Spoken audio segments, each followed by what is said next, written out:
আল্লাহ রাব্বুল আলামিন বলেন, ইন্নামা আমরুহু ইযা আরাদা শাইআন আন ইয়াকুলা লাহু কুন ফায়াকুন।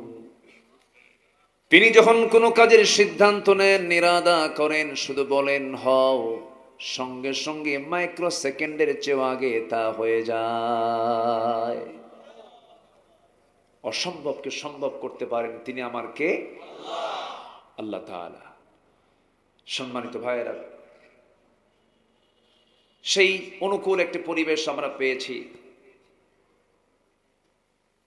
যারা 16 বছর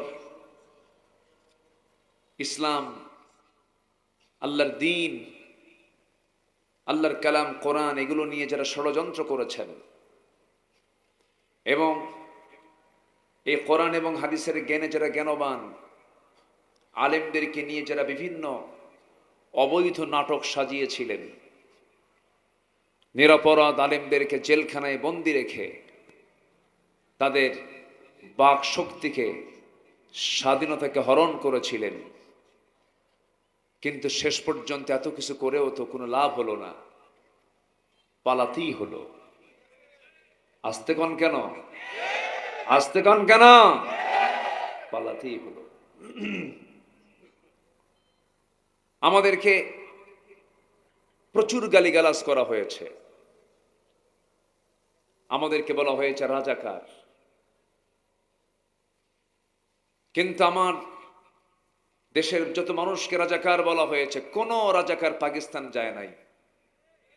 কেউ কি পাকিস্তান গেছে?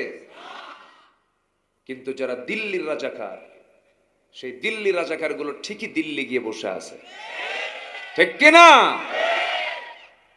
সম্মানিত ভাইয়েরা, পরিবেশ আমরা ফিরে পেয়েছি। আল্লাহ পাকের শুকরিয়া আদায় করি। তবে আসল পরিবেশ এখনো পেতে অনেক পথ বাকি আছে। এখনো মদের দোকান আছে, জেনারেল লাইসেন্স আছে, সুদের কারবার আছে। এগুলো একটাও কিন্তু বন্ধ হয়নি। এগুলো সব কি? হালাল না হারাম? হালাল না হারাম? মদ হারাম করেছেন কে? সুদ হারাম করেছেন কে? জেনা হারাম করেছেন কে? আমি আপনি হালাল করার কে? কিন্তু দুঃখজনক হলো সত্য, আমার দেশে লাইসেন্স দেওয়া মানে কি বলেন? বৈধতা, তাই না? লাইসেন্স দিয়েছে মদের, লাইসেন্স দিয়েছে হলো জেনার, বেশ্যাবৃত্তির লাইসেন্স দেওয়া আছে। তো এগুলো আল্লাহ পাক হারাম করেছেন, নিষিদ্ধ করেছেন। আমরা আমার দেশে লক্ষ্য করে দেখছি, এগুলো আমার দেশে কি অবৈধ না বৈধ বলেন? আমার দেশে এখন কি অবস্থায় আছে বলেন? অবৈধ না বৈধ? বৈধ। আপনি মদের দোকানের শাটার গিয়ে বন্ধ করবেন? পারবেন না। মদের দোকানদার বলবে এই যে আমার লাইসেন্স, আমি লাইসেন্স নিয়ে দোকানে বসেছি। আপনার বন্ধ করার কোনো অধিকার গভর্নমেন্ট রাখেনি। তবে আমরা নতুন একটি বাংলাদেশ গড়তে চাই, নতুনভাবে দেশকে আমরা সাজাতে চাই। সাজানোর জন্য আমরা আর ভুল পথে, ভ্রান্ত পথে আর এগোবো না। আমরা এগিয়ে যাব হলো সেই পথে, যে পথ দেখিয়েছেন তিনি কে? আসতে বলবেন না, তিনি কে? আল্লাহ রাব্বুল আলামিন বলেন, সেটা কোন পথ? সিরাতাল্লাযীনা আন'আমতা আলাইহিম গায়রিল মাগদুবি আলাইহিম ওয়ালাদ্দাল্লিন। এরপরে আরো জোরে, আরো জোরে। আমাদের পথ হলো সিরাতুল মুস্তাকিম। সিরাতুল মুস্তাকিমের পথে যদি আপনাকে কেউ দাওয়াত দেয়, আপনি মানা করতে পারবেন না। আপনাকে তার দাওয়াতকে সাদরে গ্রহণ করে নিতে হবে। কিন্তু সিরাতুল মুস্তাকিমের বাইরে অন ইসলামী দলের দাওয়াত আমার দেশে আসে না নাই বলেন তো? আচ্ছা, অন ইসলামী দলেও আমাদেরকে দাওয়াত দেয়। দেখেছি সব 53 বছর 54 বছর আমার দেশকে যারা শাসন করেছেন, 25 বছর 16 বছর 9 বছর কেয়ারটেকার গভর্নমেন্টের কয়েক বছর, সব তো দেখলাম আমরা। মিনিমাম নামাজের একটা বিল পর্যন্ত তারা সংসদে পাশ করতে পারেন নাই, যেটা মিনিমাম দিক। জাহান্নাম থেকে বাঁচার জন্য 1 নাম্বার যে বিষয়, সেটা হচ্ছে নামাজ। সে নামাজের বিলটাও তারা পার্লামেন্টে উত্থাপন করেননি, পাশ করতে পারেননি। অতএব আমরা সব কিছু দেখা শেষ করে দিয়েছি, আর আমরা পুনরাবৃত্তি আমরা দেখতে চাই না। অসৎ নেতৃত্বের মুখে আমরা থুতু মারি। যাদের নামাজ নাই, যাদের রোজা নাই, যাদের দিন নাই, যাদের পরকাল নাই, যুবকরা, যে নেতা তোমার হাতে মদের বোতল তুলে দেয়, নারী তুলে দেয়, জেনার উপকরণ তুলে দেয়, ওই সমস্ত নেতৃত্বের মুখে তোমরা জুতা মেরে দাও।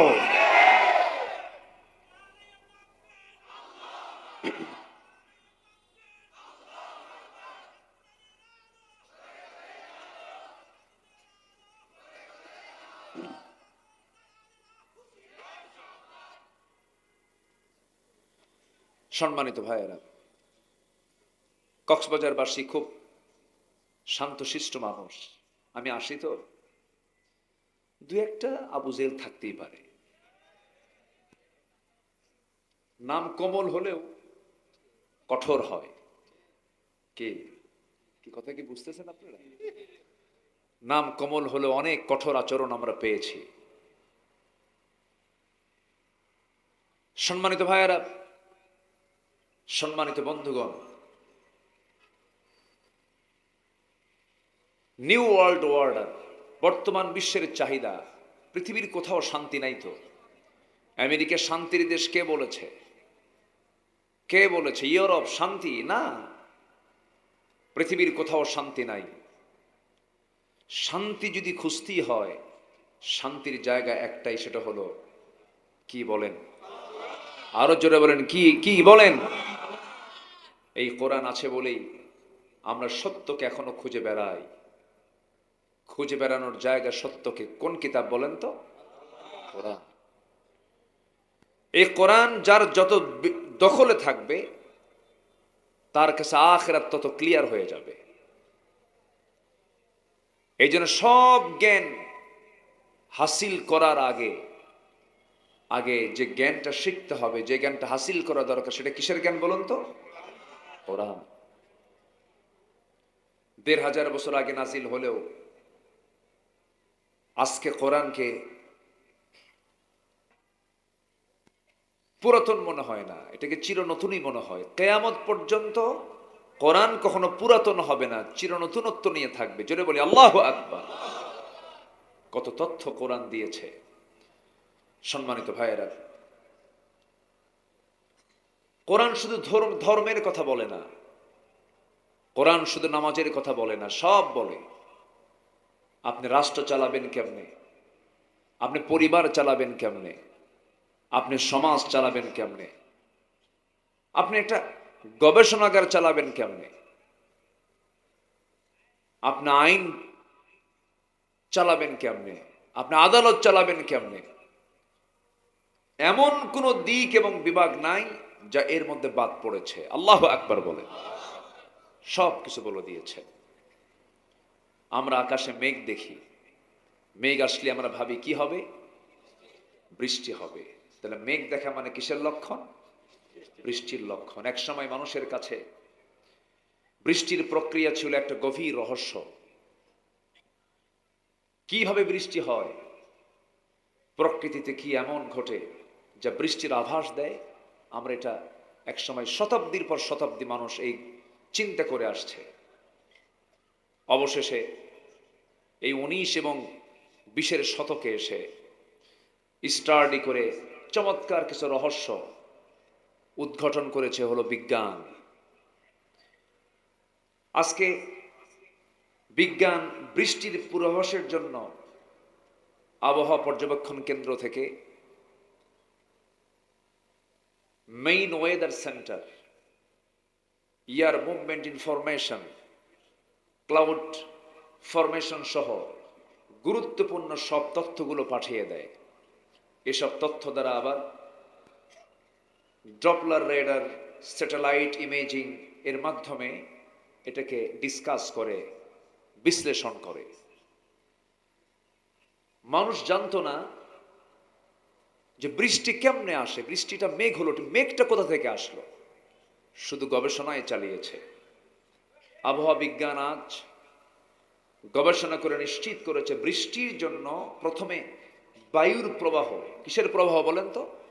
বায়ুর একটা প্রবাহ লাগে, এরপর মেঘের স্তূপীকরণ, এবং সেই স্তূপীকরণ, সেই ঘনীভবন থেকেই বৃষ্টির মূল রহস্য উদ্ঘাটিত হয়েছে। এটা বিজ্ঞান প্রমাণ করেছে। কিন্তু বিস্ময়কর বিষয় হলো, এই জটিল প্রক্রিয়া বিজ্ঞান বহু শতাব্দী স্টাডি করে এই 19-20 শতকে সেটাকে প্রমাণ করেছে। অথচ 1500 বছর আগে বায়ুর যে একটা প্রভাব আছে বৃষ্টির সাথে, আল্লাহ তাআলা 1500 বছর আগে রাসূলকে তা জানিয়ে দিয়েছেন। জোরে বলি সুবহানাল্লাহ। কোরআন কি কিতাব দেখেন। এই মেটেরোলজিক্যাল সায়েন্স এবং কোরআন কেমনে আজ থেকে 1500 বছর আগের একটা মানুষের পক্ষে এই তথ্য দেওয়া সম্ভব বলেন? কেমনে সম্ভব? আল্লাহ রাব্বুল আলামিন সূরা রুমের ভিতরে সুন্দর করে তা বলছেন। আল্লাহ রাব্বুল আলামিন বলেন, আল্লাহুল্লাযী ইউরসিলুর রিয়াহা ফাতুসীরু সাহাবান ফায়াবসুতুহু ফিস সামাই কাইফা ইয়াশা ويجعله كسفا فترى الودق يخرج من خلاله فإذا أصاب به من يشاء من عباده إذا هم يستبشرون জোরে বলুন আল্লাহু আকবার। তিনি সেই আল্লাহ, আল্লাহুল্লাযী ইউরসিলুর রিয়াহ, তিনি সেই মহান প্রভু যিনি বায়ু প্রেরণ করেন, অতঃপর তা মেঘমালাকে সঞ্চারিত করে, অতঃপর তিনি মেঘমালাকে যেভাবে ইচ্ছা আকাশে ছড়িয়ে দেন, তাকে স্তরে স্তরে রাখেন। এই যে সুন্দর করে বৃষ্টির যে প্রক্রিয়া, এই সম্পূর্ণ তথ্যটা 1500 বছরে জানায়া দিয়েছেন তিনি আমার কে। এখন বলেন 19-20 শতকে বিজ্ঞান যে প্রমাণ করলো, বিজ্ঞান প্রমাণের যে কথা বলছে, তারা কি প্রমাণ করলো না কোরআন থেকে ধার নিল? কোরআন থেকে ধার নিল। সম্মানিত ভাইয়েরা, আবার বৃষ্টি হয়, আকাশ থেকে বৃষ্টি হয় না? বৃষ্টি নাজিল করেন তিনি কে? আসতে বলবেন না, তিনি কে? আল্লাহ। তিনি যে বৃষ্টিটা নাজিল করেন, এটা কিন্তু পরিমাণ মতো নাজিল করেন। যতটুকু নাজিল করা দরকার ততটুকুই নাজিল করেন, এর বেশি নয়। কতটুকু? যতটুকু বাষ্পীয় হয়, পানির চক্রের আকারে বাষ্পীয় হয়ে, পানিটা বাষ্পীয় হয়ে যখন শূন্যে, যখন আকাশে যখন আল্লাহ পাক উঠায় নেন, যে পরিমাণ উঠান সেই পরিমাণ বৃষ্টি দেন। সুবহানাল্লাহ বলবেন না? বিকাদার, সুপরিমিত। আল্লাহ রাব্বুল আলামিন বলেন, ওয়াল্লাযী নাযালা মিনাস সামাই মাআন বিকদর ফাআনশারনা বিহি বালদাতাম মাইতান কাযালিকা তুখরাজুন। জোরে বলুন আল্লাহু আকবার। দুই একজন করে মাহফিল থেকে উঠতেছেন, কি সমস্যা? আমি কি দোয়া করে দেব? তো ওঠেন কেন? বসুন। মাহফিল থেকে বিনা কারণে ওঠা বসা, এটা কি আদবের কাজ হবে? এটা বলেন তো। এই মাহফিলকে সুন্দর রাখার দায়িত্ব, এই মাহফিলের শৃঙ্খলা রক্ষার দায়িত্ব একার না সবার? বলেন, একজনের না সবার? বসুন। কত রাত তো এদিক সেদিক পার করলাম। দেখেন না কক্সবাজারে আসে, সি বিচের সামনে ঠ্যাং দুইটা কেবলামুখী কইরা মোরাক্কাবা মোশাহাদে চুল ছেড়ে দিয়ে বসে থাকে। কি আছে না, এরকম আছে না? কত বেহায়াপনা, কত সময় নষ্ট, কত অপচয়। আমরা এখানে যে বসে আছি, এই জায়গার মূল্য যদি আমরা বুঝতাম। সম্মানিত বন্ধুগণ, যতক্ষণ থাকবো আমার আমল নামা থেকে গুনাহগুলো ঝরতে থাকবে এবং আমল নামায় সওয়াব প্লাস হতে থাকবে এবং ফেরেশতারা গুনাহ মাফের জন্য আল্লাহর কাছে প্রার্থনা করতে থাকবে। এই একটা বরকতময় জায়গা থেকে যিনি উঠে যাবেন বিনা কারণে, আমি মনে করি তিনি একটা বরকত থেকে বঞ্চিত হলেন। একটু বসুন। তাহলে আকাশের যে বৃষ্টি, এই বৃষ্টি আল্লাহ পাক কি মানে পরিমাণ ছাড়া নাজিল করেন না পরিমাণ মতো নাজিল করেন? পরিমাণ মতো, যা নাজিল হওয়া দরকার সেটাই নাজিল করেন। আমার বন্ধুগণ, যদি এই পরিমাণ মতো নাজিল না হতো, সব এলোমেলো হয়ে যেত, মহাপ্লাবন হয়ে যেত এবং এই পৃথিবীর জীব জগৎটা পানির চক্রের উপরই তারা নির্ভরশীল বেঁচে আছে। মানুষ দুনিয়ার সকল টেকনোলজি, সকল প্রযুক্তি এক জায়গায় করেও যদি পানি চক্র যদি পুনরুৎপাদন করতে চায়, কিয়ামত হয়ে যাবে। পানি চক্রের এই পদ্ধতি মানুষ কখনো তৈরি করতে পারবে না, মানুষের দ্বারা সম্ভব নয়। সম্মানিত ভাইয়েরা, এই তথ্যগুলো, এই আবহাওয়া বিজ্ঞান নিয়ে কোরআন কথা বলছে। বলুন তো, এটা কি কোনো মানুষের পক্ষে সম্ভব? এটা বলেন সম্ভব? আকাশে মেঘ। আমি গত 2 বছর আগে কাতার থেকে আসছিলাম, তো বিমানে উঠলাম। আমার এরকম কখনো মনে হয়নি। হঠাৎ করে দেখি এরকম বিশাল এই মেঘ, বিশাল মেঘের মেঘমালা ভাসমান হয়ে আছে, মেঘের উপরে বিমান চলছে। তো ভাবলাম, আল্লাহ তুমি এই মেঘমালাগুলোকে কেমনে রাখছো? এর কি ওজন টোজন আছে নাকি? আমি একটু চিন্তা করলাম, একটু সার্চ দিতে লাগলাম, খুঁজতে লাগলাম কোরআনে কোথাও এই ব্যাপারে কোনো কথা আছে নাকি। আল্লাহ রাব্বুল আলামিন সূরা রাদের মধ্যে বলছেন, হুয়াল্লাযী ইউরীকুমুল বারকা খাওফান ওয়া তামআন ওয়া ইউনশিস সাহাবাস সিকাল। জোরে বলুন আল্লাহু আকবার। এর তো অবশ্যই ওজন আছে। কিউমুলাস নামে কিছু মেঘমালা আছে যার ওজন হলো 3 লক্ষ টন। আর কিউমুলনাম্বাস নামে কিছু মেঘমালা আছে যাদের ওজন হলো 10 লক্ষ টন। যেরকম সুবহানাল্লাহ। ঝুলায় রেখেছেন কে? ভাসমান রেখেছেন কে? যদি ছেড়ে দেওয়া হতো, ছেড়ে দিলে আমার আপনার বিল্ডিং কোথায় যেত? সব শেষ হয়ে যেত। আমার বন্ধুগণ, মহান রব্বুল আলামিন পানি চক্রের কথা 1500 বছর আগে বললেন। আজকের আধুনিক বিজ্ঞান গবেষণা করে দেখেছে, প্রতি সেকেন্ডে ভূপৃষ্ঠ থেকে প্রায় 16 মিলিয়ন টন পানি বাষ্প হয়ে উপরে ওঠে। প্রতি সেকেন্ডে 16 মিলিয়ন টন। আল্লাহু আকবার বলেন। প্রতি সেকেন্ডে কত মিলিয়ন টন? 16 মিলিয়ন টন পানি বাষ্পীয় হয়ে উপরে ওঠে প্রতি সেকেন্ডে। এটাকে যদি আপনারা যোগ করে যদি একটা বছরও যদি চিন্তা করে দেখেন, এক বছরে এর পরিমাণটা দাঁড়ায় হলো 513 ট্রিলিয়ন টন পানি আল্লাহ রাব্বুল আলামিন বাষ্পীয় আকারে আকাশে উঠায় নেন। জোরে বলে সুবহানাল্লাহ। সেই পরিমাণ পানি উঠান, যে পরিমাণ বৃষ্টি আল্লাহ পাক নাজিল করেন, হয়তো একটু কম বেশি হতে পারে, কিন্তু ব্যালেন্স রেখেছেন, ভারসাম্য রেখেছেন তিনি আমার। জোরে বলুন, চিল্লা বলুন কে?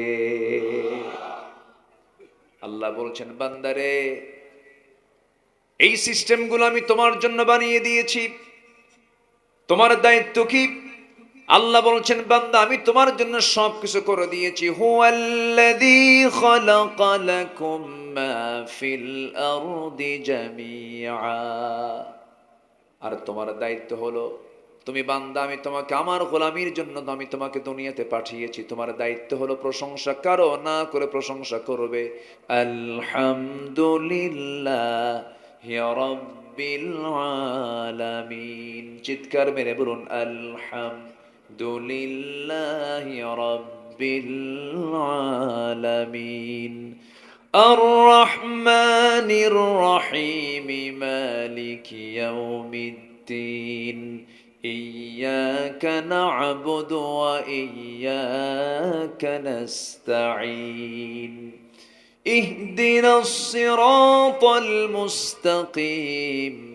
সিরাতাল লাযীনা আন'আমতা আলাইহিম গায়রিল মাগদুবি আলাইহিম ওয়ালাদ-দাল্লিন। এরপরে আরো জোরে, আরো জোরে, আরো জোরে। আমার বন্ধুগণ, এই জন্য কোরআনটাকে বুঝতে হবে, কোরআনটাকে জানতে হবে, কোরআনটাকে রপ্ত করতে হবে। কোরআন যে জাতি যত বেশি জানবে সেই জাতি তত বেশি ভদ্র হবে, সে জাতির চরিত্র তত ভালো হয়ে যাবে। দুঃখজনক হলো সত্য, দেশ স্বাধীন হয়েছে ৭১, আজকে ২০২৪ সাল, আজ পর্যন্ত এমন কোন শিক্ষা ব্যবস্থা আমার দেশে চালু হয় নাই যে শিক্ষার পদ্ধতির মধ্য দিয়ে জাতি ভালো করে কোরআন শিখতে পারবে। এখানে যারা বসে আছেন, আমি যদি এই মুহূর্তে একটা প্রশ্ন করি, কোরআনকে সহি করে পড়তে পারেন কয়জন? বেশি সংখ্যক কিন্তু হাত তুলতে পারবেন না, অল্প সংখ্যক হাত উঠবে। যদি বলা হয় কোরআনটা অর্থ সহ বুঝেন কয়জন? আরো হাত কম উঠবে। আবার যদি বলা হয় কোরআনের ব্যাকরণগুলো কাওয়ায়েদগুলো বুঝে তাফসীর সহ বুঝেন কয়জন? আরো হাত কম উঠবে। হয়তো হাত দুই একটা ছাড়া আর হাত উঠবেই না। এই চিত্র তো চিত্রায়িত হওয়ার কথা ছিল না। ৪৭ দ্বিজাতি তত্ত্বের ভিত্তিতে দেশটা পৃথক হলো, হিন্দুস্তান পাকিস্তান। মুসলিম এবং হিন্দু জাতি এক হতে পারে না, কিন্তু সেই মুসলিম জাতি সত্তার, সেই মুসলিমের তাহজিব তামাদ্দুন মুসলমানদের মাঝ থেকে আউট করে দেওয়া হলো। আবার নতুন করে স্বাধীনতার প্রয়োজন হলো। ৭১ দেশ স্বাধীন হলো, আজকে ২০২৪ সাল, আমরা এমন স্বাধীন হলাম। এদেশের মায়েরা, আমার দাদির আমলে এদেশের আমার দাদিরা আজ থেকে ৪০-৫০ বছর আগে যে ব্লাউজ বানিয়েছেন, যে ব্লাউজ তারা পরেছেন, গায়ে যে ব্লাউজটা তারা লাগিয়েছেন, সেই ব্লাউজটা বানাতে ১ গজ ১৪ গিরা কাপড় লাগতো। আর আজকে স্বাধীনতার ৫০-৫৩ বছর পরে এসে সেই ব্লাউজের কাপড় কমতে কমতে স্বাধীন হতে হতে ১ গজই বাদ আছে মাত্র ৪ গিরা। ঠিক কিনা? এটাই তো অর্জন হয়েছে আমাদের। এমন নেতা পেয়েছিলাম বিগত ১৬ বছর, মাঝে মাঝে ফতুয়া দিত, আগামীকালকে ঈদুল আজহার জানাজা নামাজ। কি বোঝেন না? বোঝেন না? কি ফতুয়া দিয়েছে! বাচ্চা একখান হয়েছে ৭০ বছর, এক মন্ত্রীর, কুমিল্লা। তো বাচ্চাটা কোলে নিয়ে দোয়া করতেছে, লা ইলাহা ইল্লা আনতা সুবহানাকা ইন্নী কুনতু মিনাজ জালিমিন।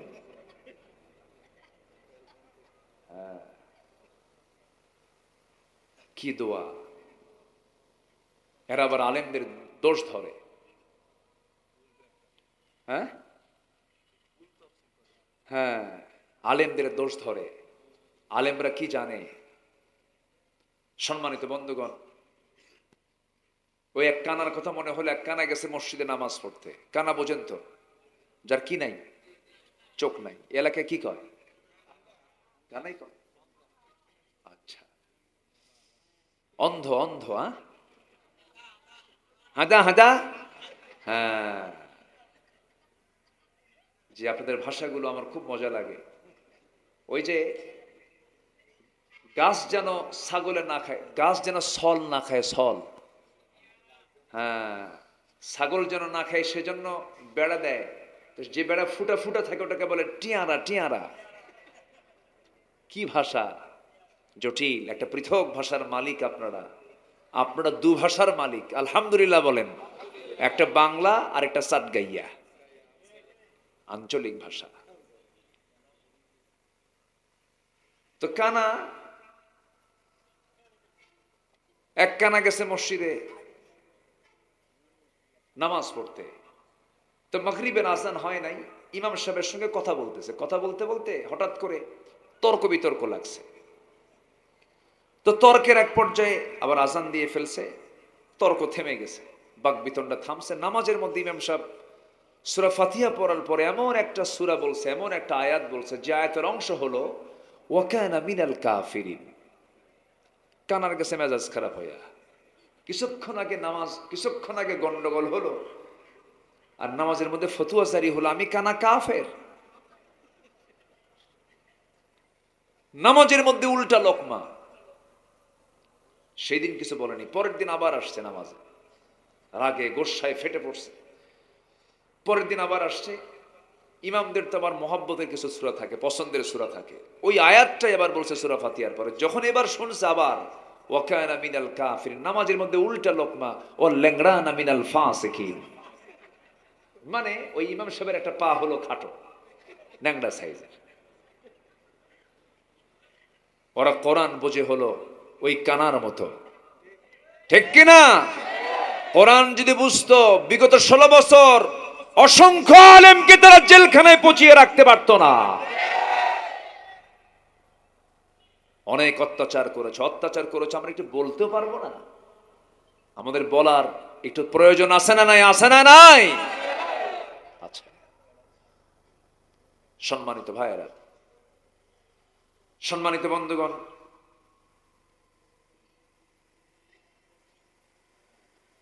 দেশ নতুন একটি পরিবেশ ফেরত পেয়েছে, ফিরে পেয়েছে, বলি আলহামদুলিল্লাহ।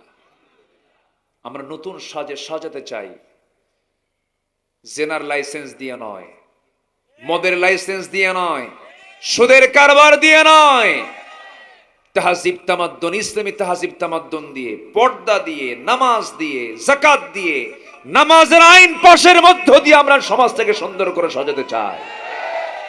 রাজি আছেন তো ইনশাআল্লাহ? সব দেখা শেষ।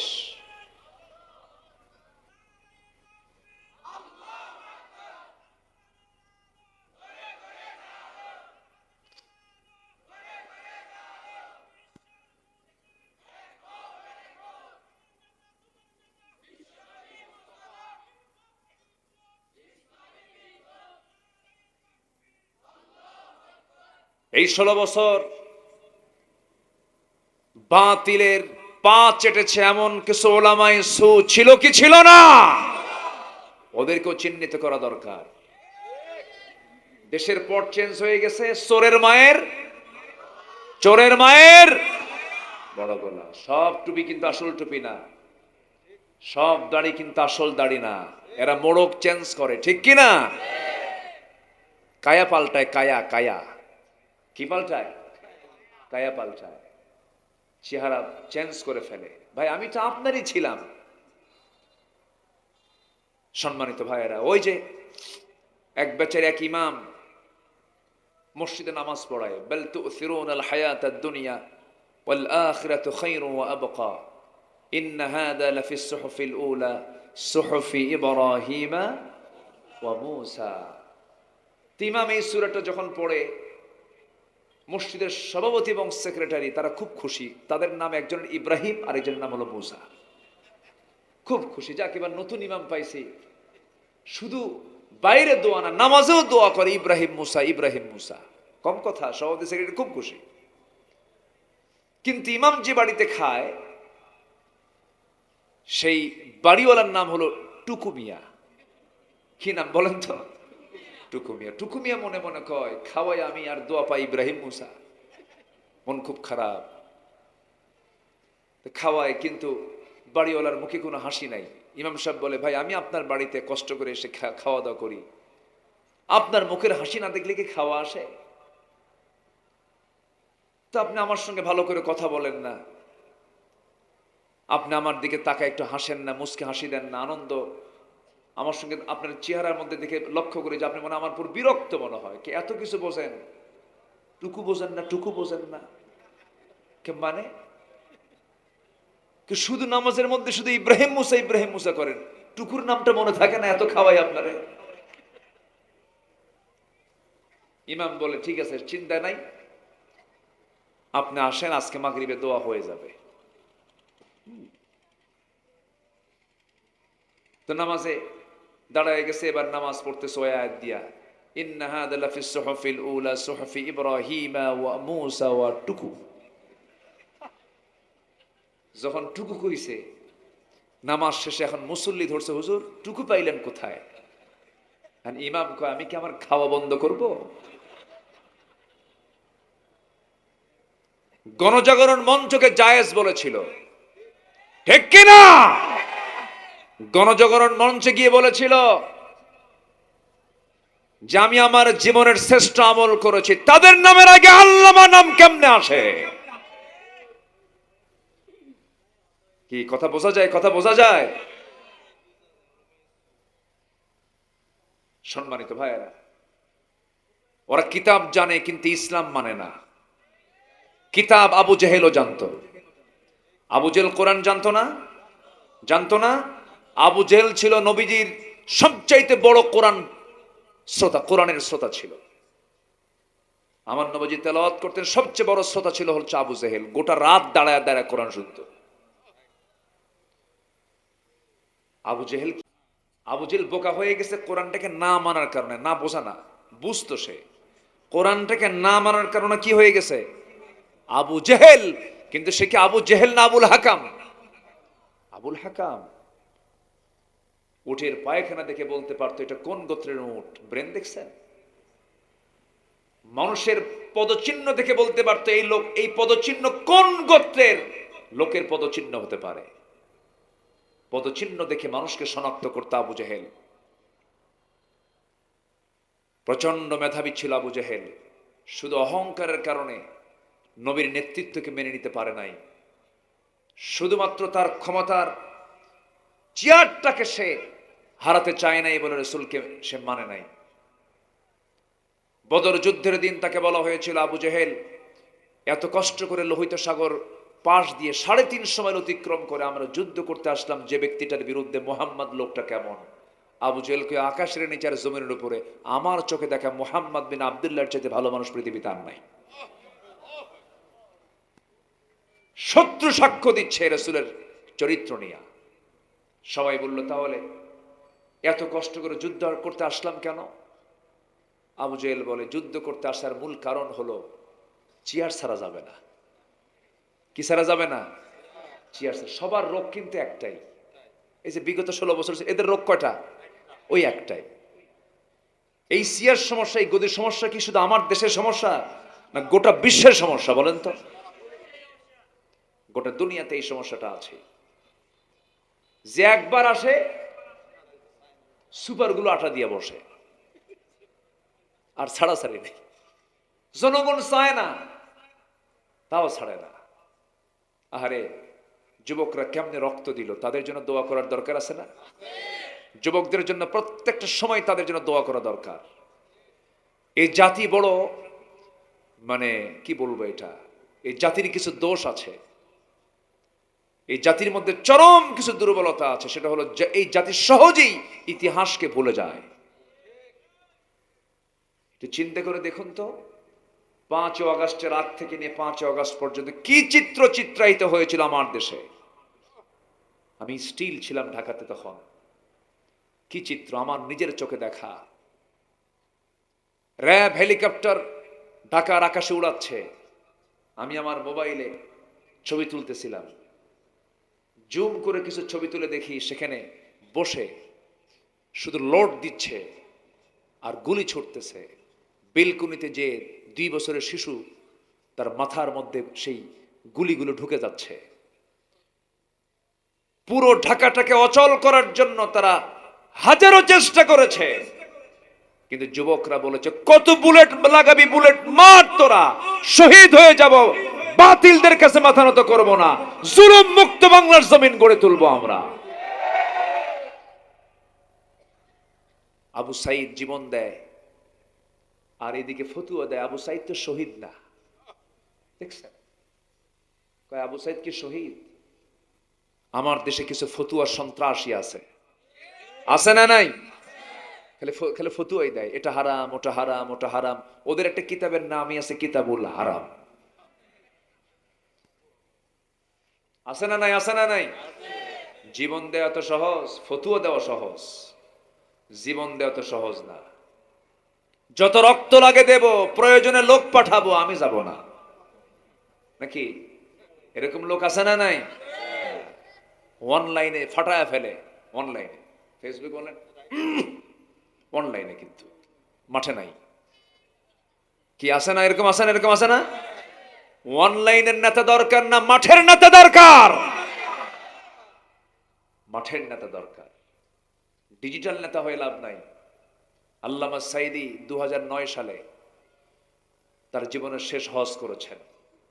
আমিও গিয়েছিলাম সে বছর, আমার জীবনের প্রথম হজ একসাথে, আরাফা, মিনা, মুজদালিফা। হুজুরকে প্রশ্ন করা হলো, হুজুর একটা প্রস্তাব, কি দেশে যাবেন না কেন? মামলা হচ্ছে, ট্রাইব্যুনাল গঠন হচ্ছে, ফাঁসি দিতে পারে, সাজা দিতে পারে, মেরেও ফেলতে পারে, যাওয়ার দরকার নাই। মুস্কি হাসি মেরে বললেন, সাইদি কি পালিয়ে থাকা মানুষ? আল্লাহু আকবার বলবেন না? সাইদি পালিয়ে থাকা মানুষ নয়, সাইদি জনগণের সাইদি। কোরআনের ময়দানে কথা বলবো, যদি কথা বলতে না দেয় তাও সমস্যা নাই। আমার দেশের জনগণ মানবতার জীবন যাপন করবে, আর সাইদি বাইরে পালায়া থাকবে, এই চরিত্র রাসূল শেখান নাই। আমি যাব। ফিরে এসেছেন। আলেমরা পালায়, আলেমরা পালায়। যারা পালায় তারাই হলো দেশের শত্রু, ঠিক কিনা? আকলমন্দ ইশারা বাশাদ, সচেতন ব্যক্তির জন্য ইঙ্গিতগুলোই যথেষ্ট, বুঝে নেন। ওরা চেয়েছিল ইসলামকে নিশ্চিহ্ন করার জন্য। 5 অগস্টের 5 থেকে 6 দিন আগে এই দেশে শতাধিক দল আছে, কোন দলকে নিষিদ্ধ না করে মাত্র একটা দলকে নিষিদ্ধ করেছিল। ওরা ভেবেছিল এটাই আমাদের শত্রু, কিন্তু ওটা নির্দিষ্ট কোন দল নয়। ওরা চেয়েছিল ইসলামকে নিষিদ্ধ করতে। ইসলাম নিষিদ্ধ করতে গিয়ে তারা নিষিদ্ধ হয়ে গেছে।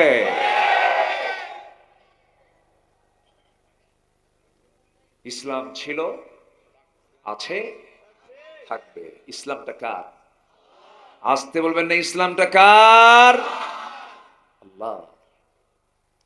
কষ্ট পাচ্ছেন নাকি? আলোচনা চালাই কতক্ষণ?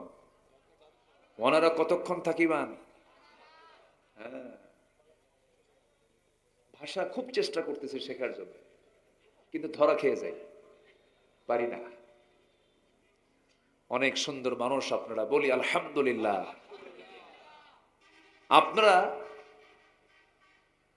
এই এলাকার বাসিন্দা, দূর থেকে সব পর্যটকরা আসে, একটা পর্যটন এরিয়া এটা। যদি আপনারা এই এলাকার বাসিন্দা না হয়ে যদি ধরেন জামালপুর, শেরপুর, কুড়িগ্রাম অথবা এরকম অন্য কোন অঞ্চলের বাসিন্দা, যদি লোকজন যদি এখানকার বাসিন্দা হতো, এখানে পর্যটকরা আসতে পারতো না। কি কথা কি বুঝতেছেন আপনারা? আসতে পারতো না। আল্লাহ বান্দাকে সেই সমস্ত জায়গায় সেট করে দেন, ওই এলাকা আবাদ করার জন্য যে ধরনের লোক দরকার সেই ধরনের লোকই সেই জায়গায় সেট করে দেন। আলহামদুলিল্লাহ বলেন। আপনার অতিথি পরায়ণ, আপনার অতিথিকে সম্মান করেন। অনেক অতিথি চলে আসে, কক্সবাজার থেকে আপনার অন্য কোথাও যাওয়ার দরকার নাই। তুমি কে যেখানেই যাও না কেন, কক্সবাজার আমার আসতেই হবে। কারণ 155 কিলোমিটার লম্বা দীর্ঘ সমুদ্র সৈকত এই কক্সবাজারে। আলহামদুলিল্লাহ বলেন। কত বড় সম্পদ নিয়ে আপনারা এখানে আছেন, আপনারা গর্বিত, বলি আলহামদুলিল্লাহ, জোরে বলি আলহামদুলিল্লাহ। কিন্তু বেহায়াপনা একটু বন্ধ করা দরকার, ঠিক কিনা বলেন? এখন সংস্কার করতে হবে। যুবকরা, তোমরা তো গণভবনও সংস্কার করছো। কি গণভবন সংস্কার করেনি? গণ মানে কি? একক না সবাই? গণ কাকে বলে? একজন না সবজন? তাহলে ওখানে একজন থাকবে কেন? 5ই অগাস্টে বললো যে না, আমরা আর একজনকে থাকতে দেব না, আমরা গণ। কি কথা বোঝেন নাই? আমরা কি গণ। 45 মিনিটস টাইম দিয়ে বললো একজন সে সরুক, তাড়াতাড়ি সরায় দাও। আমার সন্তানরা সেখানে গিয়ে দুপুরবেলা লাঞ্চ করেছে, মুরগির রান খাইছে। জানেন আপনারা? জানেন না? জানেন না? তাহলে আমার সন্তানরা যদি এতটুকু করতে পারে, তাহলে এই সি বিচ, এই পর্যটন এলাকা, এই কক্সবাজারের যে চিত্র আমরা দেখি, যে বেহায়াপনাগুলো দেখি, অবৈধ সমস্ত অসামাজিক কার্যকলাপগুলো বন্ধ করার দরকার আছে না নাই? এর জন্য এই এলাকার যারা যুব সমাজ তোমরা আছো, একটি সুন্দর পরিবেশ গড়ে তোলো, হাতে পদক্ষেপ নিয়ে নাও, প্ল্যান করো, পরিকল্পনা করো। তোমার গ্রামকে তুমি সাজাও। তোমার গ্রামের কোন ঘর থেকে বেপর্দায় উলঙ্গ হয়ে, অর্ধলগ্ন হয়ে, বোরকা ছাড়া কোন মহিলা বের হয়, সেই বাড়িতে গিয়ে বলো এই গ্রামের বাসিন্দা হতে হলে বোরকা ছাড়া বাইরে বের হওয়া যাবে না। অসম্ভব না সম্ভব? তা'মুরুনা বিল মা'রুফ ওয়া তানহাউনা আনিল মুনকার ওয়ালতাকুম মিনকুম উম্মাতুন ইয়াদউনা ইলাল খায়র ওয়া ইয়া'মুরুনা বিল মা'রুফ ওয়া ইয়ানহাউনা আনিল মুনকার। এবং বাপ তার সন্তানকে নসিহত দিচ্ছেন। লোকমান তার সন্তানকে নসিহত দিচ্ছেন, ইয়া বুনাইয়া লা তুশরিক বিল্লাহ ইন্নাশ শিরকা লাযুলমুন আযীম। প্রথমে শিরকের ব্যাপারে নসিহত করলেন, এরপরে পিতামাতার ব্যাপারে নসিহত করলেন, এরপরে বলছেন ইয়া বুনাইয়া আকিমিস সালাহ ওয়া'মুর বিল মা'রুফি ওয়ানহা আনিল মুনকার واصبر على ما أصابك إن ذلك من عزم الأمور। জোরে বলুন আল্লাহু আকবার। আমার বন্ধুগণ, অনেক কথা এখনো পড়ে আছে। আজকে আমি যে বিষয়টা নিয়ে কথা বলতে চাচ্ছিলাম, কথা অনেক আগে শুরু হয়ে গেছে। জেনার কাজ, সুদের কাজ, মনের অপকর্মগুলো সমাজে থাকা দরকার না বন্ধ হওয়া দরকার? এরকম কিছু অপছন্দনীয় কাজগুলো আছে, যে কাজগুলো আমার আল্লাহ পছন্দ করেন। যদি কোনো বান্দা আল্লাহর অপছন্দনীয় কাজগুলোকে নিজের জীবন থেকে মাইনাস করতে পারে, সেই বান্দার ঠিকানাই তো জান্নাত হয়ে যাবে। আসুন আমরা আল্লাহর কাছে অপছন্দনীয় কিছু কাজগুলো কি কি, সে অপকর্মগুলোর একটা তালিকা আমরা আজকে শিখে যাব। জোরে বলি ইনশাআল্লাহ। মোটামুটি 17টা তালিকা আছে। কয়টা তালিকা বলেন? একটাও কি বলছি পর্যন্ত? সিরিয়ালি কিন্তু এখনো বলিনি। এখন আসেন, যেখান থেকে তেলাওয়াত করেছি তেলাওয়াতকে মিলাইয়ে দিয়ে আমরা আসুন সেই বিষয়গুলো কি কি, যে কোন কোন কাজগুলো আমার আল্লাহর কাছে চরম অপছন্দনীয়। নাম্বার 1 হলো শিরিক করা। কি করা বলেন? শিরিক করা। আমি চিন্তায় আছি আপনারা থাকবেন না দৌড় মারবেন জানি না। থাকবেন তো?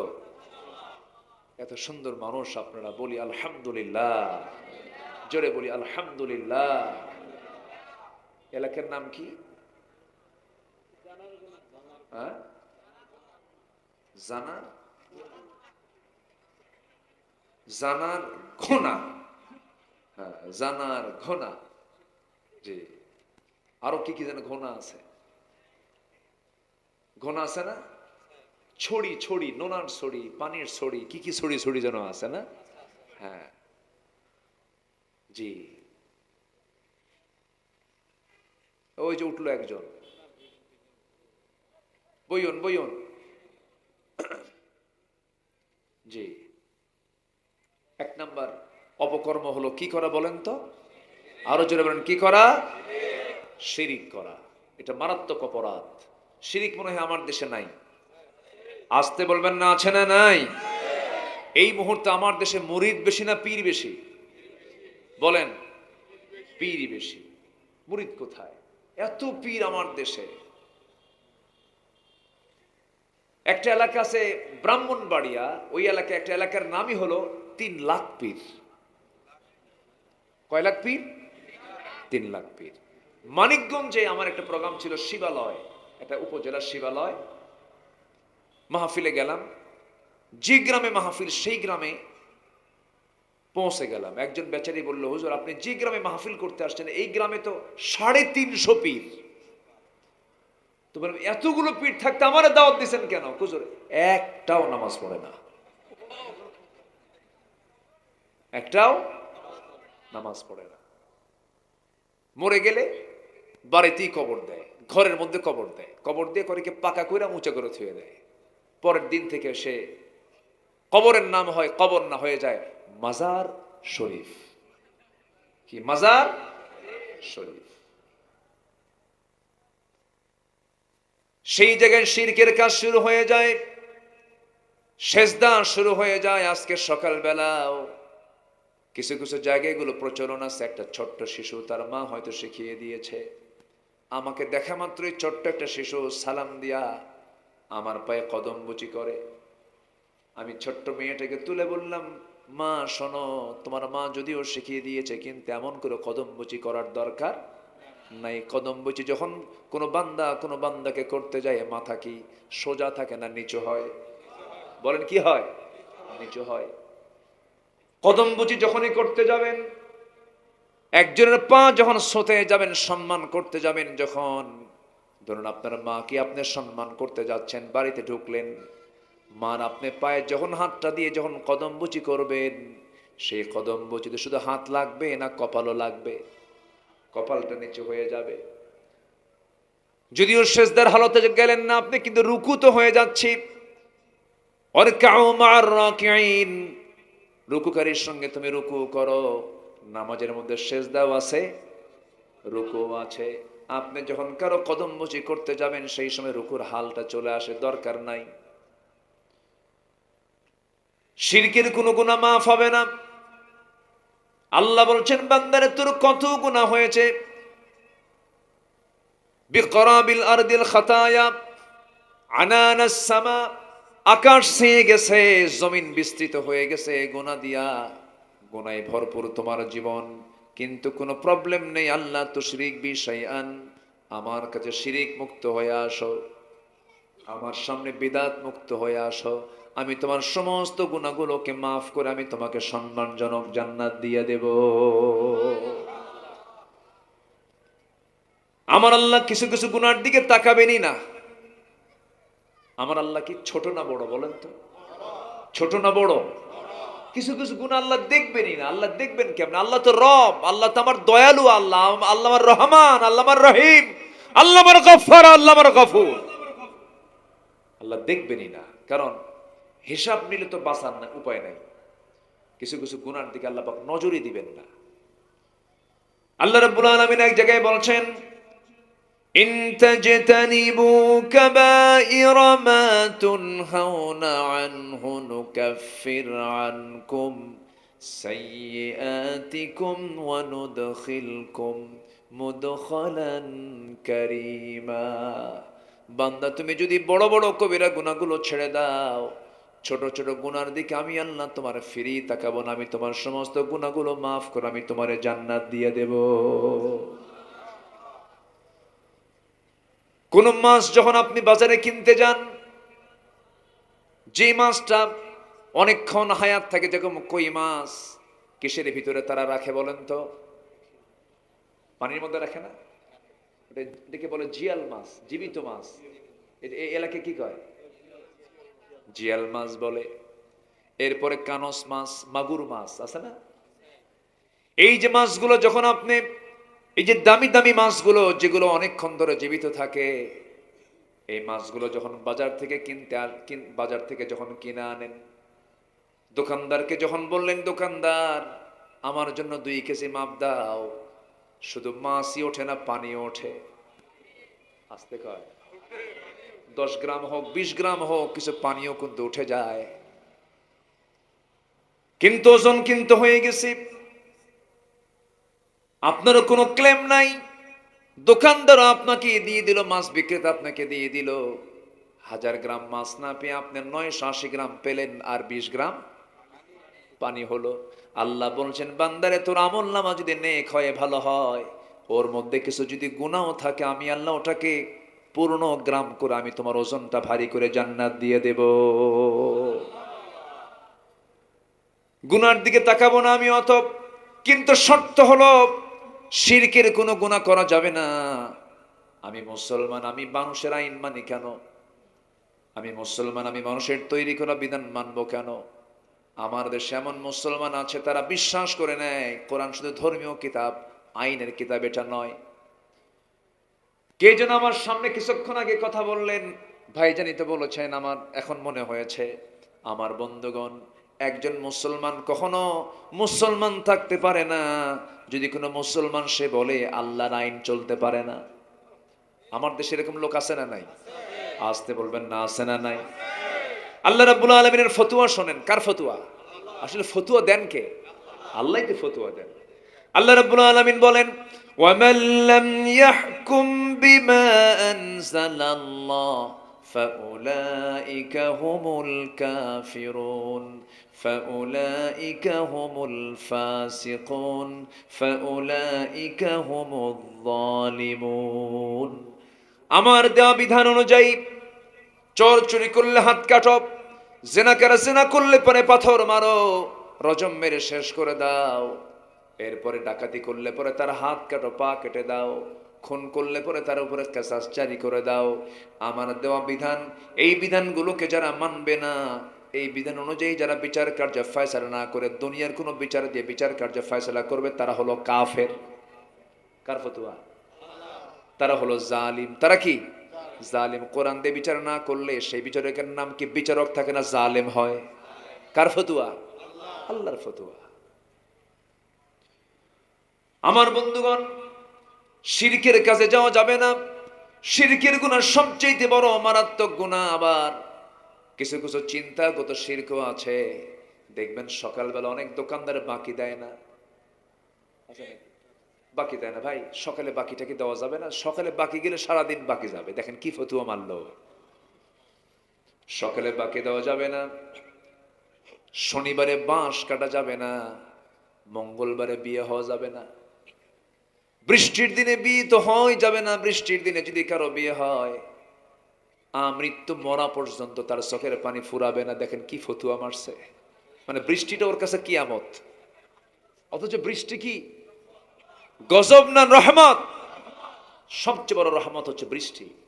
বৃষ্টি রহমত, মেয়ে সন্তান রহমত। বলি আলহামদুলিল্লাহ। মেয়ে যদি কারো ঘরে জন্ম নেয়, ভাবতে হবে এটা কি আসলো? রহমত আসলো, নিয়ামত আসলো এটা। কিন্তু আমার দেশে মেয়ে হলে পরে কি কি মনে করে?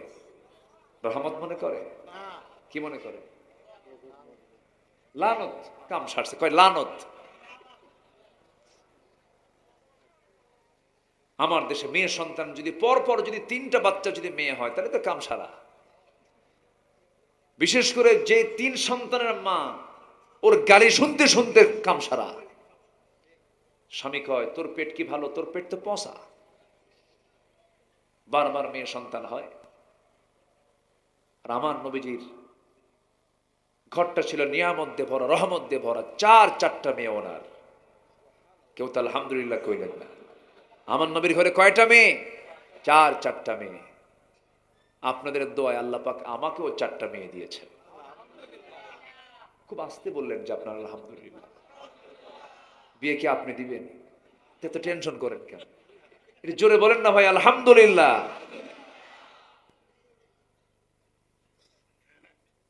মেয়ে সন্তানকে কখনো আমরা ছোট চোখে দেখব না। মেয়ে সন্তান হচ্ছে বরকত। বলি আলহামদুলিল্লাহ। কোন যুগে রাসূল বললেন, যে যুগে একটা নারীর কোনো দাম ছিল না, যে যুগে নারীকে জীবন্ত পুঁতে হত্যা করত, সেই যুগে বললেন তোমরা কি জানো আল্লাহ তাআলা নারীর পায়ের নিচে জান্নাত রেখে দিয়েছেন।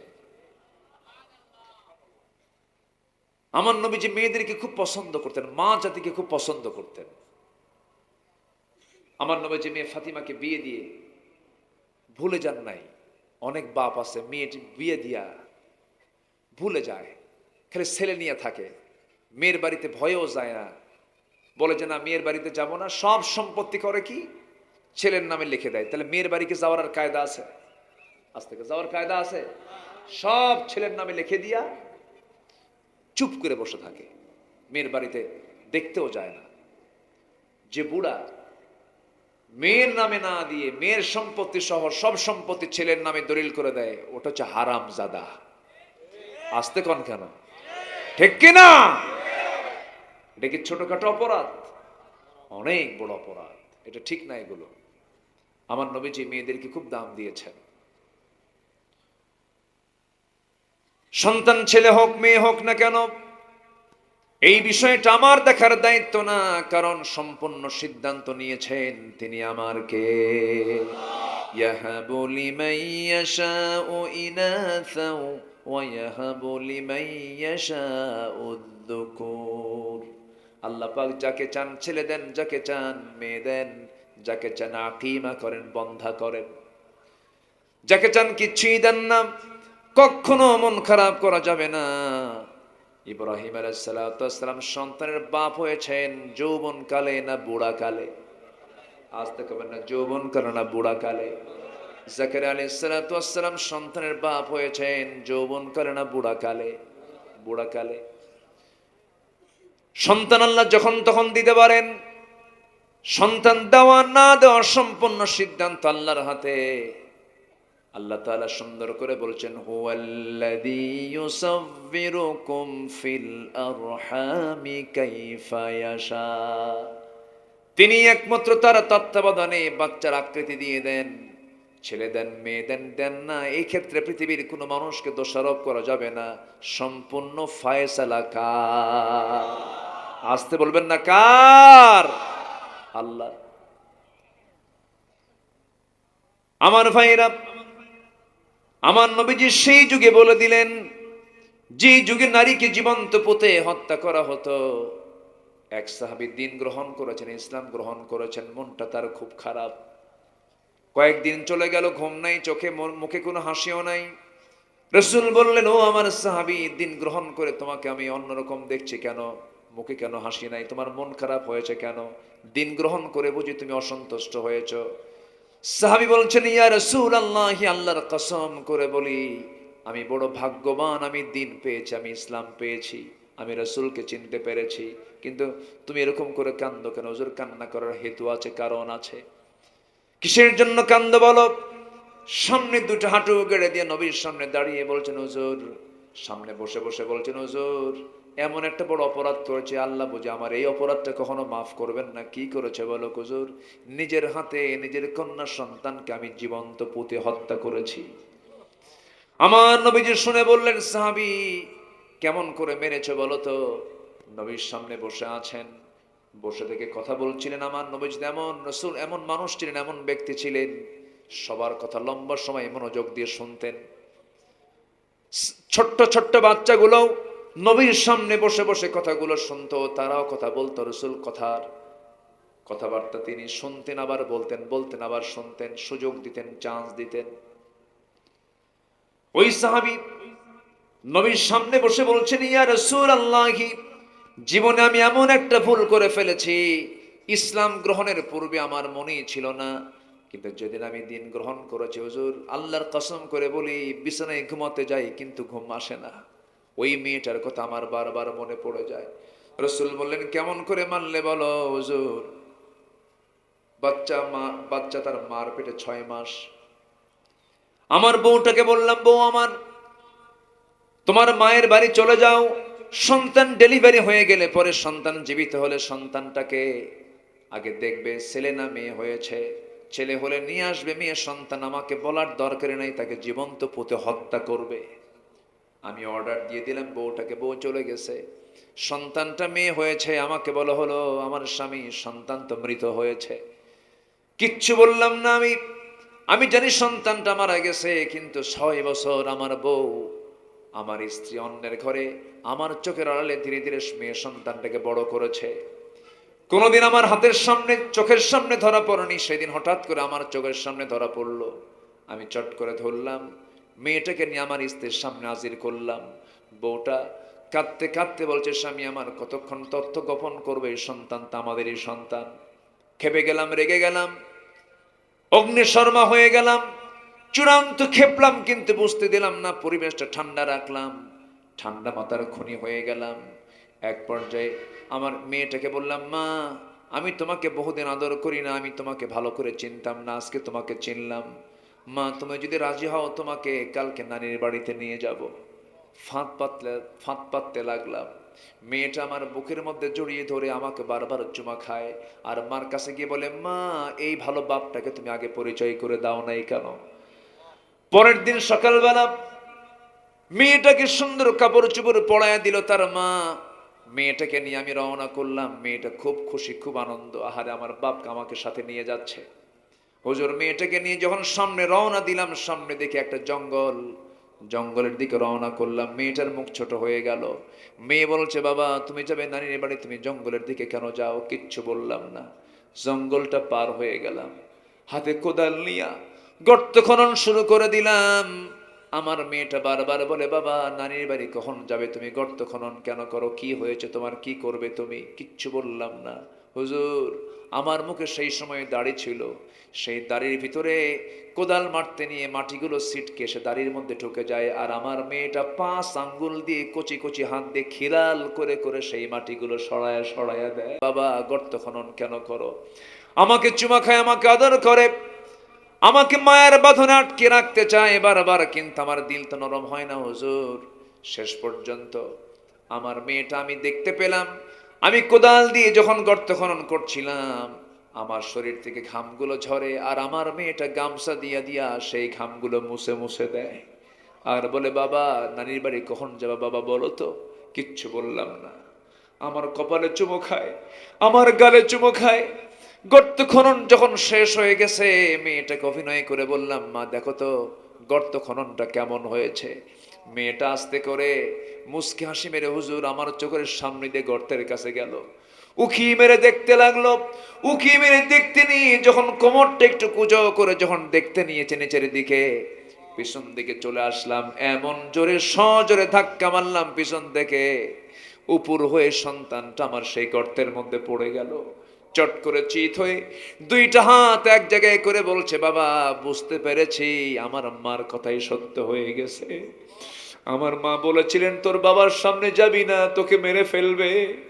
ও বাবা আমি এটাও জানি তুমি কেন আমাকে আজকে মারার জন্য এখানে নিয়ে এসেছো। নারী সন্তান হয়েছি বাবা, এটাই যদি আমার দোষ হয়ে থাকে বাবা, শেষবারের মতো তোমার কাছে আমি প্রাণ ভিক্ষা চাই। আমাকে একটা বারের জন্য আমাকে বাঁচায় দাও, প্রয়োজনে ভিক্ষা করে খাবো, মৃত্যু মরা পর্যন্ত তোমার সামনে আমি আমার চেহারা দেখাবো না। হুজুর এমন করে আমার সামনে অনুনয় বিনয় করলো, এত ভাবে আমাকে বোঝানোর চেষ্টা করলো, কোনো কাম হলো না। হাতের মধ্যে আমি পাথর হাতের মধ্যে নিলাম, বড় ওজনের পাথর নিয়ে চোখ বন্ধ করে সন্তানটার কলিজা বরাবর মেরে দিলাম। ফিঙ্কি দিয়ে রক্ত পড়া শুরু হলো। সেই রক্তের দৃশ্যগুলো হুজুর আমার আগে কখনো মনে হয় না, এখন কয়েকটা রাত আমি ঘুমাতে গেলেই সেই রক্তের কথা মনে হয়ে যায়। আব্বা আব্বা বলে ডাকতেছে, এই কথাগুলো মনে হয়ে যায়। মাটি চাপা দিয়া, বালু চাপা দিয়া, পাথর চাপা দিয়া নিজের হাতে নিজের মেয়ে সন্তানকে মেরে চলে আসলাম হুজুর। কোনোদিন এত বেশি মনে হয় নাই, কিন্তু যেদিন থেকে দিলটা নরম হয়েছে, আমি ইসলাম কবুল করেছি, সেদিন থেকে শুধু আমার মেয়ের কথা মনে হয়। আমার নবীজি বলছেন, সাহাবীরে ইসলাম গ্রহণের কারণে তোমার এই বড় খুনের গুনাহটা আল্লাহ পাক তোমার জীবন থেকে সাফ করে দিয়েছেন। জোরে বলি সুবহানাল্লাহ। আমার ভাইয়েরা, সবার বাড়িতে মা বোন আছে, মা বোনদেরকে বলবেন সেই মাদের সম্মান তো একমাত্র ইসলামই দিতে পেরেছে, ইসলামই দিয়েছে। আর সেই সম্মানকে টিকে রাখার জন্য সবচেয়ে বড় অলংকার হলো, মেয়েদের জীবনে সবচেয়ে বড় অলংকার হলো পর্দা। বড় অলংকার কি বলেন? পর্দা। পর্দা অবলম্বন করা সবার জন্য সুন্নত না ফরজ? আজ তো সুন্নত না ফরজ? পর্দা আছে যেখানে স্বাস্থ্য আছে সেখানে, সুস্থতা আছে সেখানে। পর্দা নাই যেখানে অসুস্থতার রোগ আছে সেখানে।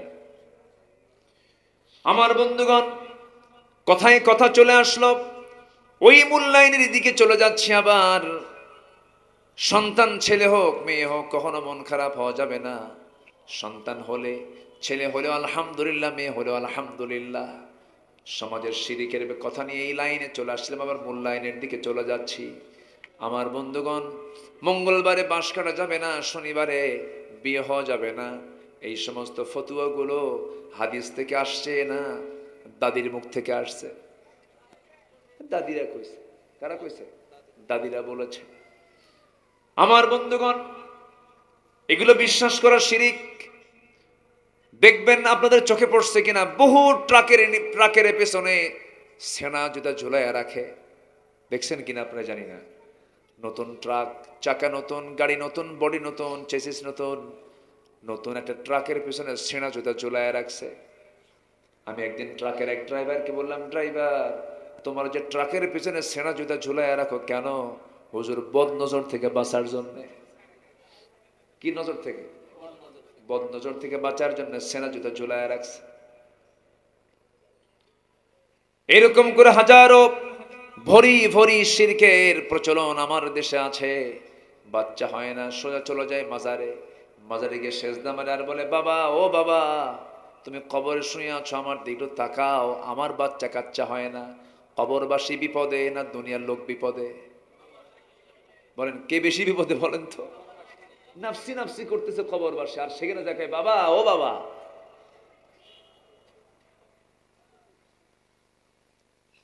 কবরে সেজদা দেওয়া হারাম। আমার দেশে এখন জরিপ করতে হবে, ওই যুবকরা যারা বৈষম্য বিরোধী, ছাত্র বৈষম্য বিরোধী আন্দোলন করেছ, এই চট্টগ্রাম অঞ্চলে প্রথম শহীদ হয়েছে এই কক্সবাজারের একজন সন্তান, শহীদ অসীম। জানেন না? আপনারা জানেন না? শহীদ অসীম সর্বপ্রথম সে শহীদ হয়, সেই কক্সবাজারের ছেলে। তোমরা যেহেতু এত বড় অর্জন করেছ, তোমাদের কাছে আমার আরজ হলো, এই যে দেশে বিভিন্ন শিরকের আঁকড়া আছে। শাহজালাল শুয়ে আছেন, নিঃসন্দেহে শাহজালাল আল্লাহর ওলি ছিলেন। খান জাহান আলী শুয়ে আছেন, নিঃসন্দেহে তিনি আল্লাহর ওলি ছিলেন। কিন্তু এই যে বড় বড় আল্লাহওয়ালার কবর গুলোকে আজকে শিরিকের আস্তানা বানায় ফেলেছে, সে জায়গায় শিরিক চলে, বিদআত চলে, কুফর চলে। সেখানে কি বলে, কি নিয়ে যায়? আগরবাতি নিয়ে যায়, সেখানে খাবার নিয়ে যায়, সোজা বাবাকে সেজদা দিয়ে দেয়, পর্দার কোনো পরিবেশ নাই। এই সময়, এই মুহূর্তে এগুলো তালিকা করে সম্পূর্ণ শিরিক মুক্ত পরিবেশ গড়ার দরকার আছে না নাই?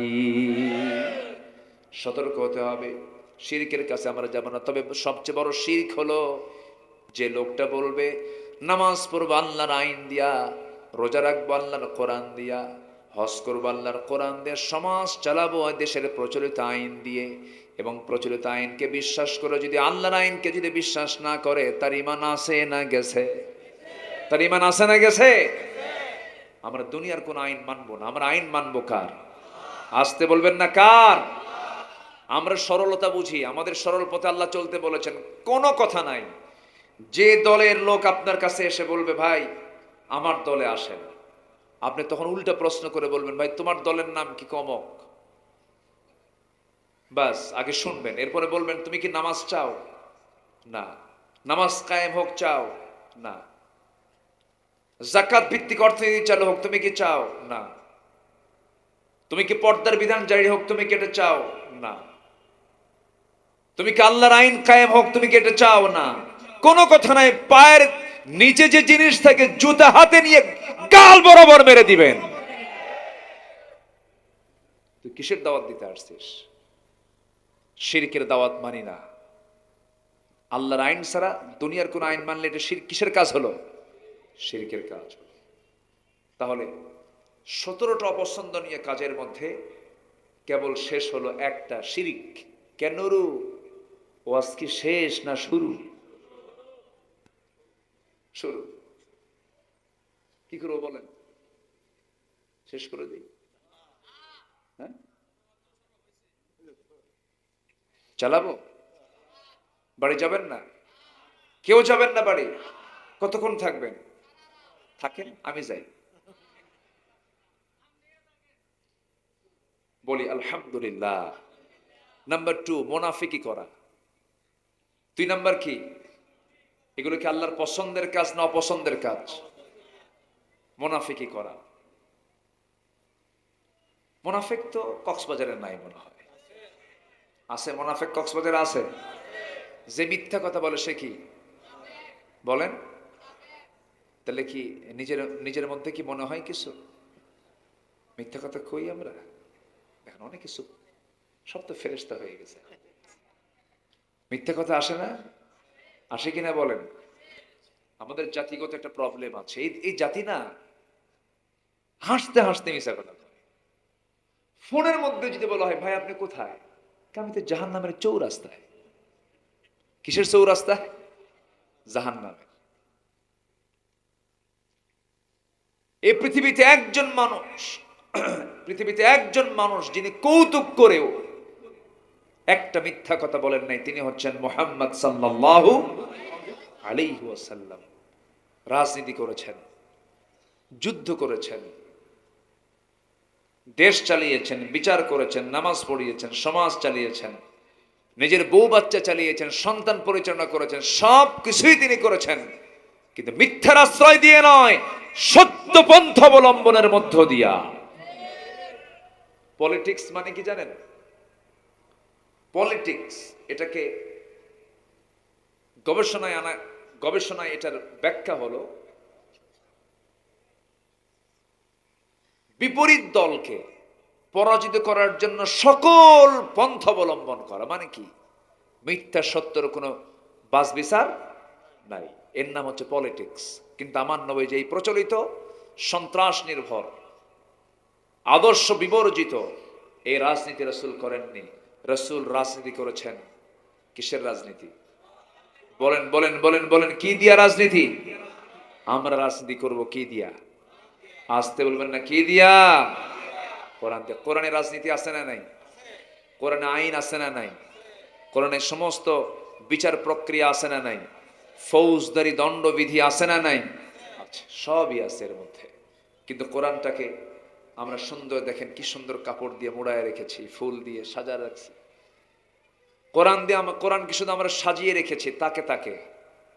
কোরআনকে রেখে দিয়েছি হাফেজের মাথায় মাথায়, রেখে দিয়েছে কাগজের পাতায় পাতায়। কিন্তু হাফেজের মাথায় মাথায় শুধু রাখলে হবে না, কাগজের পাতায় পাতায় শুধু রাখলে হবে না।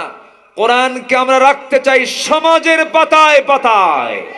রাজি আছেন কারা কারা? হাত উঁচু করে দেখান মুসলমান।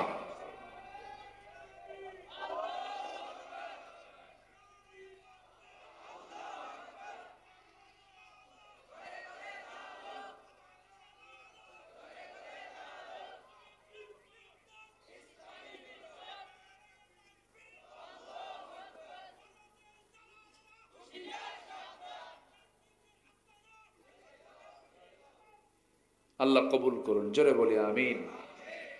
মন তো চাচ্ছে কথা বলি, কিন্তু দোয়া করি। দোয়া করবেন না, মুশকিল। তাহলে নাম্বার 2 হলো মুনাফিকি করা। নাম্বার 2 কি করা বলেন তো? মুনাফিকের শাস্তি হবে সবচেয়ে কম না সবচেয়ে বেশি? কাফেরের চাইতে কম না বেশি? বেশি। কারণ মুনাফিক কাফেরের চেয়েও বেশি ক্ষতি করে, কাফেরের চেয়েও বেশি ক্ষতি করে। কাফের তো মসজিদে ঢুকতে পারে না, মুশরিক মসজিদে ঢুকতে পারে না, কিন্তু মুনাফিকরা মসজিদে ঢোকে, প্রথম কাতারে নামাজে দাঁড়ায়, ইমামের পিছনে নামাজ পড়ে, চোখের পানি ফেলে, কিন্তু ইসলামের সবচাইতে বড় শত্রু। আছে না নাই? নবীর পিছনে ইক্তেদা করে যদি মুনাফিক সৃষ্টি হতে পারে, মুনাফিক থাকে, নবীর পিছনে ইক্তেদা করেছে কিন্তু সে মুনাফিক, তাহলে আমার দেশের যত বড় একটা ইসলামী দলের লিডার বলেন না কেন, সেই লিডারের পিছনেও কিছু মুনাফিক আমার দেশে আছে না নাই? আচ্ছা, এটাও মাথায় রাখতে হবে। নাম্বার 3, অহংকার করা। আল্লাহর পছন্দের না অপছন্দের? বলেন, পছন্দের না অপছন্দের? অহংকার করবেন কে? অহংকার করার যোগ্যতা একমাত্র কার? আকাশ কার? চন্দ্র কার? সূর্য কার? তারকা কার? 7 সমুদ্র কার? এই জমিনটা কার? 7 আকাশ কার? অহংকার কার? আল্লাহ। অহংকার আল্লাহ, অহংকার আমার নয়। চিন্তা করা যায়? বলল কোটা লাগবে, ভালো কথা, রাজাকারের নাতিপুতিরা চাকরি পাবে, কইছে না?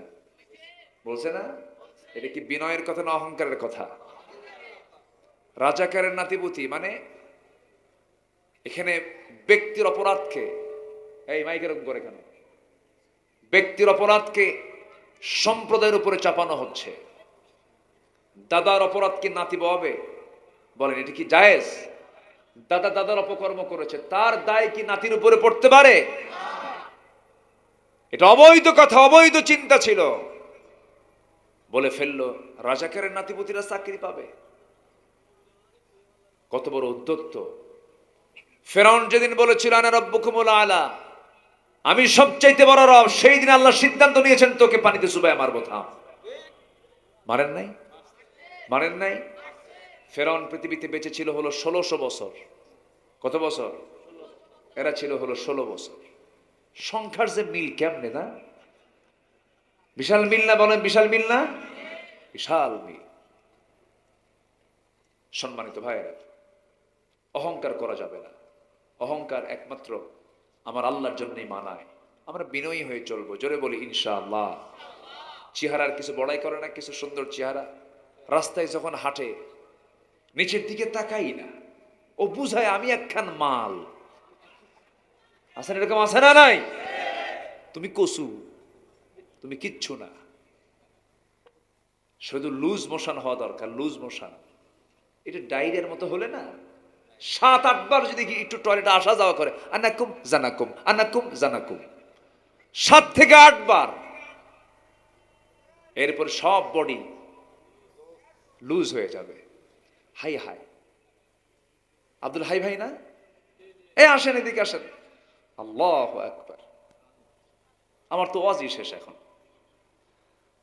আসেন আসেন। আলহামদুলিল্লাহ, আলহামদুলিল্লাহ। আজকের মাহফিলে আমরা একটা স্টার পেয়েছি।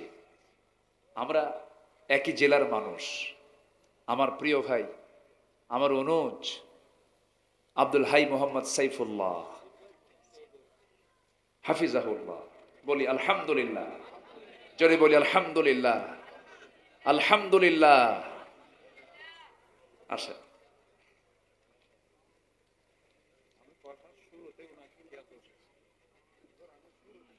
কখন আসছেন? কতক্ষণ ধরে বসেন? হায় হায় রে, আল্লাহু আকবার। অনেকক্ষণ ধরে লক্ষ্য করতেছি রে ওইখানে। আলহামদুলিল্লাহ। আমি কি ভাঙ্গাচুরা কথা বলতেছি আল্লাহই জানে। জি, তাহলে আমরা আল্লাহর অপছন্দনীয় কাজগুলো কি নিজের জীবনে বাস্তবায়ন করব না ছেড়ে দেব? বলেন, অপছন্দনীয় কাজগুলো কি রাখবো না ছেড়ে দেব? ছেড়ে দেব। অহংকার আমার জন্য বেমানা, অহংকার করা যাবে না। আল্লাহ রাব্বুল আলামিন বলেন, লা তামশি ফিল আরদি মারহান ইন্নাকা লান তাখরিকাল আরদা ওয়া লা তাবলুগাল জিবালা তুলা। অহংকার করো না। অহংকার একমাত্র করার যোগ্যতা কে রাখেন? আল্লাহ রাখেন। নাম্বার 4 হলো কুফরি করা। কুফরি করা যাবে না।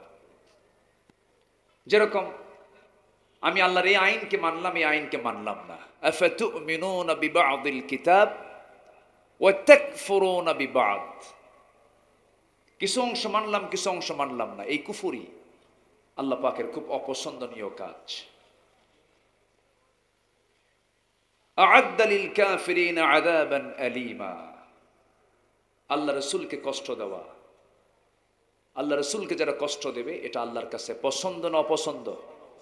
অনেক লম্বা লম্বা কথা ছিল। অভাবের ভয়ে সন্তানকে হত্যা করা, এরকম আছে না? সন্তান কি খাওয়াবো, কি পড়াবো, কি করব, এটা নিয়ে বিভিন্ন চিন্তা করে সন্তান পেটে চলে আসছে, এটা ডায়াগনস্টিক সেন্টারে নিয়ে গিয়ে কি করে? অ্যাবর্শন করে, নষ্ট করে ফেলে।